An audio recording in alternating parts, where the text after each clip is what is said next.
ప్రస్తుతం చాలా మంది మహిళలను వేధిస్తున్న అతిపెద్ద సమస్య థైరాయిడ్. ఇందులో 2 రకాలుంటాయి. Hypothyroid, hyper thyroid. కాగా ఇప్పుడు మనం హైపోథైరాయిడ్ ఉంటే ఎలాంటి లక్షణాలు కనిపిస్తాయి, వీటికి గల కారణాలేంటో వివరంగా తెలుసుకుందాం. హైపోథైరాయిడిజం అనేది థైరాయిడ్ హార్మోన్ల లోపం వల్ల కలిగేది. దీనివల్ల జీర్ణక్రియ అనేది చాలా నెమ్మదిగా ఉంటుంది. అయితే ఇది రావడానికి ముఖ్య కారణం అయోడిన్ అధికంగా తీసుకోవడం.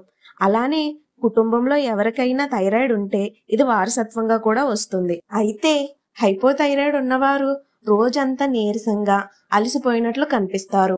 అంతేకాకుండా ఇది రోజువారి పనులపై దృష్టి పెట్టే సామర్థ్యాన్ని కూడా తగ్గిస్తుంది. అలానే ఆకలి కూడా తగ్గిపోతుంది. అలాగే హైపోథైరాయిడిజం ఉన్నవారికి ఎప్పుడూ నిద్రపోవాలనే భావన కలుగుతుంది. అతి నిద్ర, ఆకలి తగ్గడం వల్ల బరువు పెరుగుతారంట. ఈ సమస్యతో బాధపడేవారు చలిని అస్సలు తట్టుకోలేరు. అంతేకాకుండా వీరిలో ఎక్కువగా మలబద్ధకం సమస్య ఉంటుంది. ఇలాంటి సమస్యలతో బాధపడేవారు ఖచ్చితంగా వైద్యున్ని సంప్రదించాలి.